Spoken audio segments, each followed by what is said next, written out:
1월 첫 주 예배가 벌써 5번째 예배가 되었습니다. 얼마나 감사한지 모르는데요. 제가 지난주에 페이스북에다가 우리 예배를 그렇게 적었거든요. 우당탕탕 쿵탕 예배라고. 예, 막 정신없이 이루어지는데, 어느 순간, 이 예배가 이렇게 좀 자연스럽게 안정이 돼가는 것 같고요. 무엇보다 제가 감사한 것은 우리 아이들이 졸지 않고 버티고 있다라는 것에 너무 감사합니다. 우리 아이들이 계속 저한테 얘기를 하는 게요. 잠을 안 자는 이유가 있답니다. 그건 뭐냐면 앞에 아빠가 설교하는 거를 흉내내다 보니까 손을 이렇게 하고 하는 걸 흉내내다 보면 잠이 달아난답니다. 그 얘기는 무슨 얘기냐면 말씀의 은혜가 있다는 얘기죠. 저는 그렇게 해석을 하고 말씀을 하는데요. 예전에 그 개그맨들이 그런 유행어가 있었어요. 왜 그래? 아마추어 같이. 그렇죠? 그런 말들이 있었잖아요. 그래서 우리가 아마추어라고 하는 말은 프로하고는 좀 대비되는 말로 약간은 좀 조롱 섞인, 왜 그래? 아마추어 같이 이렇게 하면 좀 낮추는 것 같은 그런 느낌이 있잖아요. 그런데 이 아마추어라고 하는 말의 어원을 이렇게 찾아가다 보면 오히려 프로라고 하는 말, 프로는 아주 전문가적인 그런 것들을 의미하기는 하지만 오히려 아마추어라는 말이 훨씬 더 우리에게는 은혜가 되는 말이에요. 아마추어라는 말이 헬라어에서 온 말인데 그 일을 사랑하기 때문에 하는 사람을 의미하는 것이 아마추어랍니다. 그러니까 그 일을 너무 사랑하기 때문에 그것을 하는 거예요. 근데 프로는 어떤 거죠? 그 일을 사랑해서가 아니라 그 일로 먹고 살기 위해서 하는 거예요. 그러니까 생업으로 여기면서 하기 때문에 싫어도 해야 되고 이걸 너무 사랑하기 때문에 하는 것이 아니라 그냥 억지로 하는 것도 프로의 모습이라는 거죠. 뭐 여러 가지가 복합되어져 있기는 하지만 우리는 프로가 되기를 원하지만 사실은 탁월해지는 것은 우리가 남보다 탁월해지는 것은 프로가 되는 것이 아니라 언제 탁월해질 수가 있어요? 진정한 아마추어가 될 때 탁월해질 수 있다는 거죠. 그래서 그리스 사람들이 이 아마추어라고 하는 것을 돋보이게 하려고 만들어낸 것이 올림픽이에요. 그러니까 전문적으로 운동을 하는 사람들을 데려다가 올림픽 경기에서 경주를 시키는 것이 아니라 달리기를 정말 사랑하는 사람을 불러서 달리기 시합을 붙였다라는 거죠. 그렇게 해서 그 사람을 진정한 위너라고 하고 올리브 나뭇가지를 면류관으로 씌워주고 그 사람을 칭송했다라는 거예요. 오늘날 올림픽은 어떤 모습이죠? 그런 거하고 상관없죠. 전문적인 선수들이 이 경기를 하는 것을 이야기한단 말이에요. 아마추어가 되기 위해서는 그리스 사람들은 이런 진정한 아마추어가 되면 먼저 가져야 될 것이 있다라고 얘기했습니다. 그것은 뭐냐 하면 그것을 마음껏 할 수 있는 자유가 있어야 된다고 생각했어요. 그러니까 내가 뭘 살아가는데 내가 그것을 할 수가 없어. 그건 자유가 없는 거죠. 그러니까 내가 무언가를 할 수 있을 때 할 수 있는 자유가 있어야 된다고 생각했어요. 그 자유를 누리기 위해서는 몇 가지 조건이 있는데 그게 뭐냐 하면 경제적인 것들이에요. 경제적인 것들이 채워져야 비로소 자유를 얻을 수 있다고 생각했어요. 그리고 그리스 사람들에게는 기본적으로 자유는 어떤 거냐면 노동으로부터 해방되는 거예요. 내가 자유인이라고 하면 노동하지 않는 사람을 얘기하는 거죠. 그러니까 오늘로 얘기하면 요즘 유행하고 욜로라고 하는 거 있잖아요. 열심히 일한 당신 떠나라라고 하는 거. 이게 사실은 그리스 사람들이 말하는 자유예요. 노동으로부터 자유한 거예요. 어떻습니까? 자유를 누리기를 원하십니까? 예. 우리는 그거를 원하죠. 아니 이게 우리 인간의 솔직한 심정이라고 하는 거죠. 근데 그리스 사람들은 진정한 자유인, 그러니까 노동으로부터 해방되는 사람을 자유인이라고 부르기보다는 어떤 사람들을 자유인으로 우대해 주었느냐면 학자들이에요. 학문하는 사람들. 이 사람들은, 그리스 사람들은, 철학자들은 노동하지 않았습니다. 그 사람들은 오로지 학문만 하고 그 학문만을 하고 그리고 먹고 사는 문제 이런 것으로부터 자유했어요. 왜냐하면 그 대부분의 귀족들이었기 때문에. 그러니까 자유는 어떻게 누려지는가 하면 먹고 살만 하고 공부를 할 때, 학문을 할 때 진정한 자유를 누릴 수 있다고 생각한 거예요. 그리고 또 어떤 사람들이 자유인이었냐면 예술하는 사람들이에요.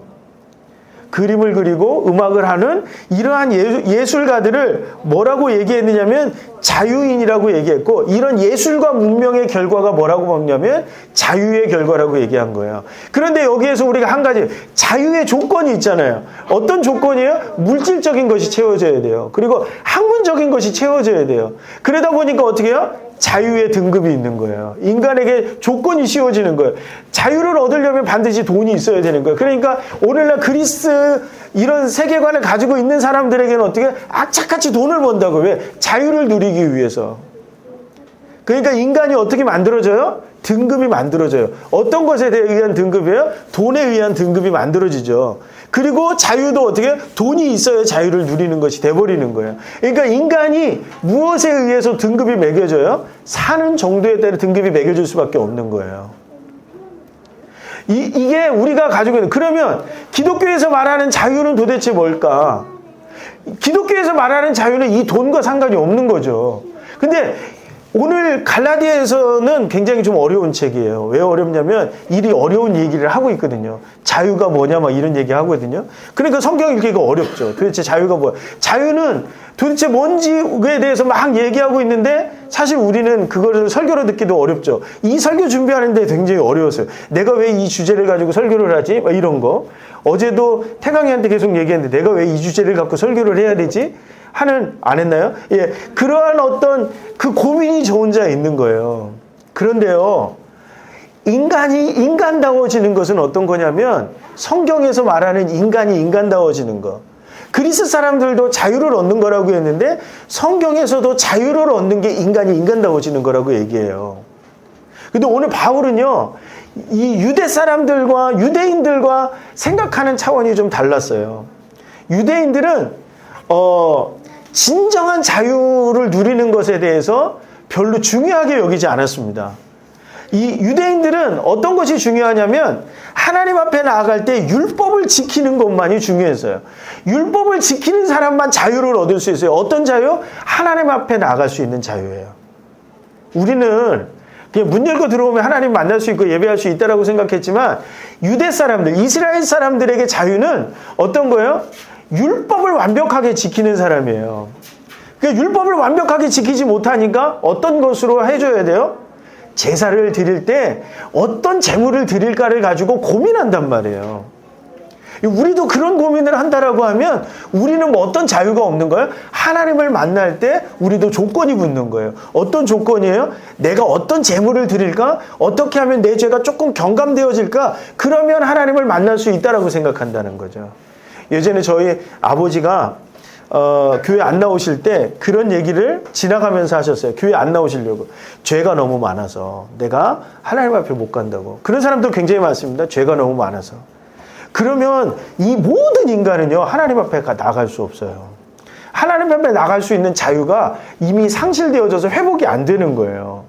그러면 우리가 하나님 앞에 나아갈 수 있는 것은 그러면 율법 때문에 하나님 앞에 나아갈 수 없게 되는 거죠. 그러면 뭐가 없어졌어요? 자유가 없어진 거예요. 그런데 바울은 뭐라고 해요? 우리가 자유를 위해서 부르심을 받았대요. 이게 어떤 부르심이에요? 하나님 앞에 나아갈 수 있는 부르심이에요. 근데 누가 이것을 불러주셨어요? 율법 때문에 우리가 하나님 앞에 나아가는 것이 아니라 예수님을 믿는 것 때문에 우리가 죄가 있음에도 불구하고 하나님 앞에 나아갈 수 있는 자유를 우리가 얻게 됐다는 거예요. 그러니까 여러분, 우리는 진정한 자유는 누구 앞에 있을 때 비로소 가능해요? 예수 그리스도 앞에 있을 때 비로소 우리가 자유를 얻는 거예요. 그러니까 죄가 있어도 우리가 예수님 앞에 서면 하나님 앞에 나갈 수 있게 된다는 거죠. 이게 오늘 바울이 얘기하고 있는 자유예요. 그러니까 여러분, 우리는 무엇으로부터 우리는 어떤 존재예요? 우리가 예수 그리스도 앞에 있는 한 우리는 자유로운 존재예요. 우리는 자유합니다. 이것을 오늘 바울은 갈라디아서 5장 13절에서 16절, 15절에 뭐 하고 있는 거예요? 선언하고 있는 거예요. 그리스도인은 어떤 존재라고요? 자유로운 존재라고요. 어떤 자유예요? 하나님 앞에 나아갈 수 있는 자유예요. 창세기로 가보면 하나님 인간을 만드셨을 때 하나님의 형상대로 만들었어요. 근데 그 하나님의 형상대로 만들었다는 증거가 뭐예요? 자유를 주신 거예요. 어떤 자유예요? 선택의 자유예요. 선택할 수 있는 자유를 하나님이 우리에게 주시는 거죠. 그래서 아담이 제일 먼저 했던 일이 뭐죠? 하나님이 만드시고 아담이 했던 일, 가장 먼저 했던 거, 이름을 짓는 거였어요. 그 동물들의 이름과 식물들의 이름을 짓는 거였다고요. 그게 고민했지만 결국 하나님이 이거야 라고 말씀하지 않았음에도 불구하고 아담은 어떻게 하죠? 이름을 짓죠. 선택을 하죠. 그래서 지금까지 아담이 아담 될 수 있었던 거고 하와가 하와가 될 수 있었던 거거든요. 오늘 그래서 우리가 이름이 지어졌다라고 하는, 이름을 짓는다라고 하는 것은 우리에게 자유가 주어졌다라는 것을 상징해요. 그러니까 인간이 인간답다라고 하는 것은 선택할 수 있는 자유가 부여될 때 우리 인간이 인간다워지는 거예요. 우리 아이들이요, 이게 조금 크다 보니까 우리 아이들이 막 그런 얘기를 해요. 막 저하고 막 싸우다 보면 왜 내 자유잖아요, 막 이렇게 얘기를 해요. 그래서 제가 또 공부 좀 했다고 그게 자유가 그 자유가 아니야 막 이렇게 얘기를 하는데 싸움이 안 되죠. 그래서 저희는 자유 얘기 나오면 싸움을 못 해요. 서로 안 맞아가지고. 그러니까 아이들도 얘기하잖아요. 내 자유예요 이렇게 얘기한다고요. 이제 아이들이 크면. 그런데 왜 부모는 아이들을 자유로운 그 아이들을 훈육하고 양육해야 될까요? 그게 우리한테 늘 어떤 거에 아이러니한 거라는 거죠. 아이러니하죠. 왜? 자유로운 존재로 태어났는데 왜 이 아이들이 자기의 선택하는 것을 부모가 조종해 주어야 하느냐는 거예요. 자유가 있는데도 불구하고. 왜 그런 거죠? 올바른 것을 선택할 수 있도록 만들어주는 거죠.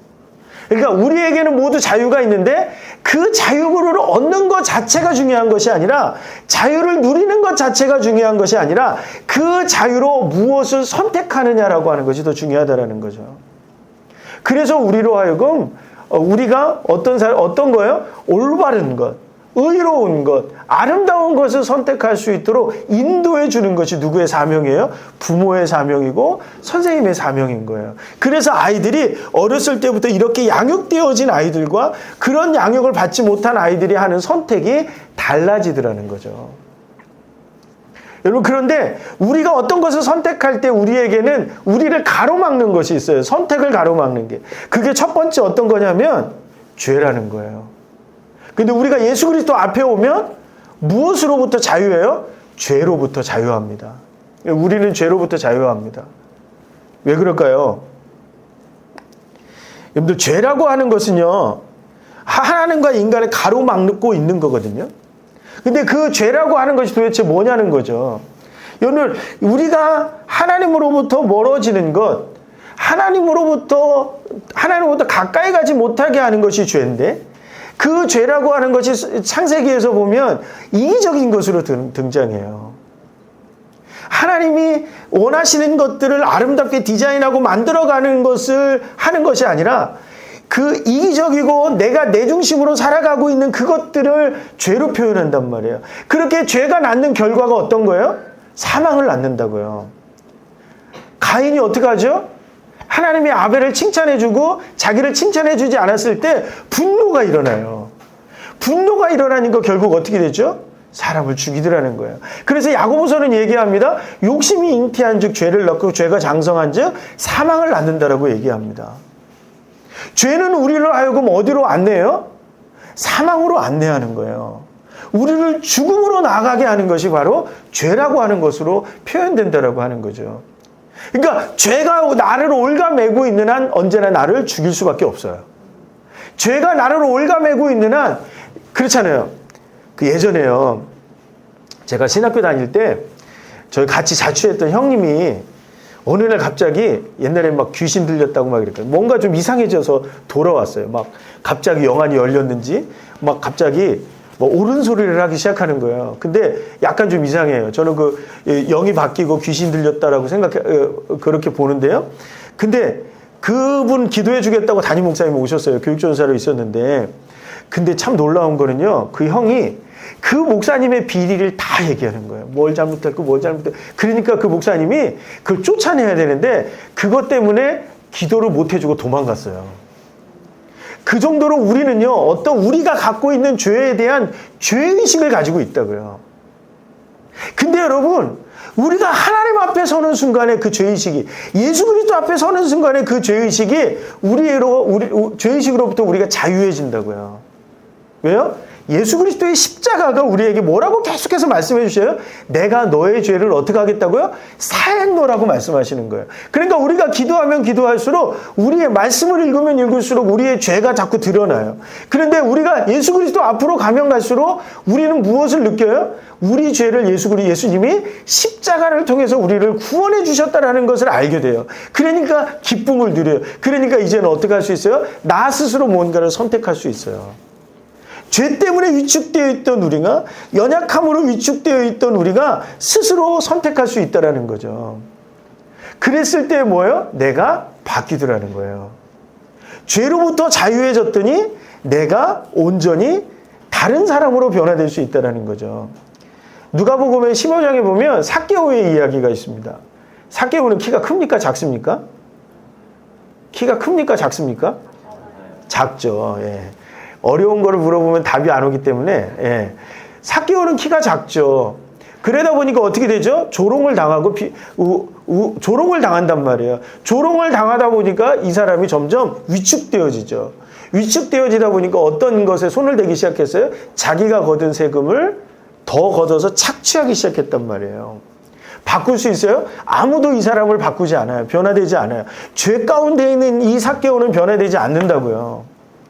그의 삶도 바뀌지 않고 그는 언제나 위축된 삶, 죄인으로서의 삶밖에 살아갈 수가 없어요. 그런데 키 작은 삭개오가 누구를 만났어요? 예수님을 만났어요? 예수님이 그의 집 안에 들어가겠다고 말씀하시고 집 안에 들어오는 순간에 누가 바뀌어요? 삭개오가 바뀌더라는 거예요. 어떻게 바뀌어요? 당당해져요. 그러니까 어떻게 해요? 자기가 가지고 더 받았던 것, 착취했던 것들을 3배, 4배를 더해서 나눠주더라는 거예요. 예수님이 들어오시니까 자기 죄가 보이고 자기 죄가 구원받았다는 걸 알게 되고 이제는 어떤 거죠? 선하고 의로운 것들을 선택하게 되더라는 거예요. 근데 죄가 있는 사람들, 죄로부터 구원받지 못한 사람들은 어떻게 되죠? 어차피 세상 살아봐야 어떤 거예요? 죄 많은 이 세상이에요. 죄 많은 이 세상 어떻게 살면 돼요? 나의 유익을 위해서 살아가는 거죠. 그랬을 때 세상은 어떤 모습이죠? 오늘 15절에 나오잖아요. 물고 먹히고 멸망에 이르는 삶을 살아가더라는 거예요. 그렇잖아요. 그리스에서 말하는 이러한 자유는 어떤 것을 낳았냐면 사람을 죽이지 않고 다른 사람을 억압하지 않고는 내가 살 수가 없는 거예요. 다른 사람을 이기지 않고는 내가 돋보이지 않는 거예요. 내가 돋보이지 않으면 다른 사람들이 나를 알아주지 않는 거예요. 그런데 예수 그리스도를 믿는 사람은 어때요? 다른 사람들이 나를 알아주지 않아도 상관없어요. 왜? 나는 예수 그리스도를 통해서 내가 구원받은 존재예요. 그러니까 나는 자유예요. 그러니까 다른 사람들이 누가 뭐라고 하더라도 다른 사람들이 나를 갖다가 조롱하더라도 그게 아무런 상관이 없어요. 나는 주님이 원하시는 것들을 선택하며 살아가면 되는 거예요. 그러니까 내가 자유해질 수밖에 없는 거죠. 그리고 또 어떤 것이 있습니까? 우리는 무엇으로부터 자유해요? 죽음으로부터 자유합니다. 이게요, 별거 아닌 것 같은데, 저도 사실 고소공포증이 있어가지고, 올라가면 무섭거든요. 두렵거든요. 무엇에 대한 두려움과 공포가 있어요? 죽음에 대한 두려움과 공포가 있단 말이에요. 이 죽음에 대한 두려움과 공포가 심해지잖아요. 그럼 어디에도 갈 수가 없어요. 내가 죽을 것 같은데 어떻게 살아요? 그렇지 않습니까? 우리가 어떤 병에 걸리잖아요. 그러면 우리가 두려워하고 그리고 우리가 스스로가 위축되어지고 스스로가 힘겨워지는 이유가 뭐예요? 내가 죽을 것 같기 때문에 그런 거예요. 죽으면 모든 것이 끝난다라고 생각하는 거죠. 이번 주에도 저희한테 정말 잘해주셨던 권사님이 갑작스럽게 백신 부작용 백혈병에 걸리셨다가 이제 거의 치료가 되신 줄 알았는데 폐혈증으로 갑작스럽게 하루아침에 돌아가셨어요.